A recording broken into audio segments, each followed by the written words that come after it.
Tester से current का झटका क्यों नहीं लगता? आप में से लगभग सभी लोगों ने कभी ना कभी टेस्टर का यूज़ ज़रूर किया होगा। ये असल में एक तरह का वोल्टमीटर होता है जो कि बताता है कि आपके फेज में वोल्टेज आ रहा है। बस अंतर यह है कि कितना वोल्टेज आ रहा है ये बात ये हमें नहीं बता सकता। बाकी इसका मेन काम वोल्टेज को ही इंडिकेट करना होता है, करंट को नहीं। अब करंट लगने का मतलब होता है कि कुछ ना कुछ करंट की मात्रा हमारे शरीर के अंदर से पास हुई है। और करंट को दो ही चीज़ें कंट्रोल कर सकती है, पहला है वोल्टेज और दूसरा है रेजिस्टेंस। अगर वोल्टेज ज़्यादा होगा तो करंट तेज लगेगा और अगर रेजिस्टेंस ज़्यादा होगा तो करंट कम लगेगा। अब हमारे पास वोल्टेज तो भरपूर है जो कि है 240 वोल्ट।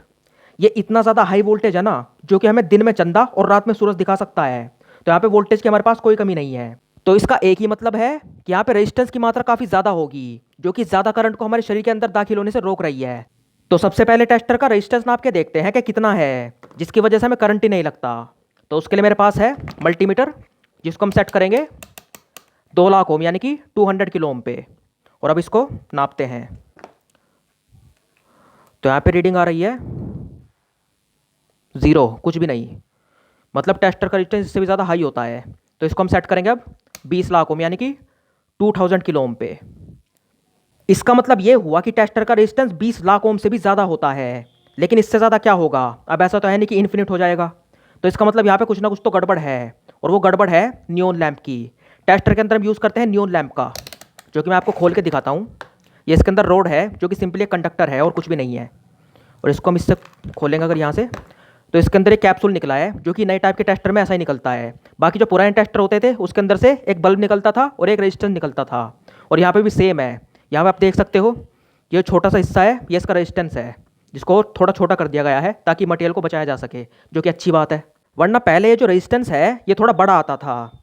अब इस कैप्सूल को भी खोलते हैं। तो इसके अंदर से निकला है हमारा नियॉन लैंप। ये देखो, ये जो नियॉन लैंप है ये थोड़े अलग टाइप का है लेकिन ये बिल्कुल वैसा ही है, मतलब इसका काम बिल्कुल वैसा ही है। तो आपको मैं एक बात बता दूं, असल में नियॉन लैंप के अंदर कोई फिलामेंट होता ही नहीं है। एक मामूली बल्ब के अंदर क्या होता है, एक अपना कांच का शेल होता है और उसके अंदर एक फिलामेंट होता है।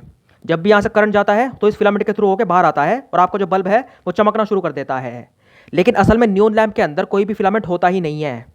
आप चाहो तो देख लेना, आपके पास अगर कोई टेस्टर पड़ा हो उसके अंदर खोल के देखना, जो नियॉन लैंप है उसके अंदर आपको ऐसे 2 पॉइंट्स तो मिलेंगे, मतलब 2 जो रोड दिख रही है आपको ये तो मिलेगी कंडक्टर्स, लेकिन इनके बीच में फिलामेंट नहीं दिखेगा। असल में नियॉन लैंप के काम करने का बिल्कुल अलग फंडा होता है, जो कि है एक कैप्सूल और उसके अंदर 2 ऐसे रोड खड़ी होंगी, मतलब 2 कंडक्टर खड़े होंगे। और जब भी हम इसको वोल्टेज देंगे ना, इसको जब भी वोल्टेज दिया जाएगा तो इसके अंदर जो नियॉन गैस भरी होगी, क्योंकि इस चैम्बर में नियॉन गैस ही होती है, इसी वजह से हम इसको नियॉन बल्ब बोलते हैं। तो जब भी यहाँ पे वोल्टेज दिया जाता है तो जो गैस है वो एक्साइट होकर चमकना शुरू कर देती है। बाकी इन दोनों पॉइंट्स के बीच में, इन दोनों रोड्स के बीच में कोई भी ऐसा कॉन्टैक्ट नहीं होता है फिजिकल, ना ही कोई फिलामेंट होता है। ये सिर्फ आमने सामने ऐसे खड़ी रहती है। और जब भी इसको वोल्टेज देंगे अंदर की नियॉन गैस एक्साइट होगी और वो चमकना शुरू कर देगी लाल रंग की रोशनी में। और यही कारण था जब हमने मल्टीमीटर से इसका रेजिस्टेंस नापना चाहा तो हमें कुछ भी नहीं मिला, क्योंकि यहाँ पे इनमें भी जब कोई कॉन्टैक्ट ही नहीं है तो यहाँ पे हमें रेजिस्टेंस कैसे दिखा सकता है। बाकी इसके अंदर जो रजिस्टर होता है उसकी वैल्यू हम नाप सकते हैं। ये देखो, बहुत ही छोटा रजिस्टर है, इसको खींच के बाहर निकालते हैं और आप देख सकते हो कितना छोटा है, बहुत ही छोटा सा रजिस्टर है। अब इसकी वैल्यू मेज़र करते हैं। ये मल्टीमीटर, इसको सेट करते हैं 20 लाख ओम पे, ठीक है, हाईएस्ट वैल्यू पे सेट करते हैं। कहाँ गया? अब देखते हैं इसकी वैल्यू कितनी आती है।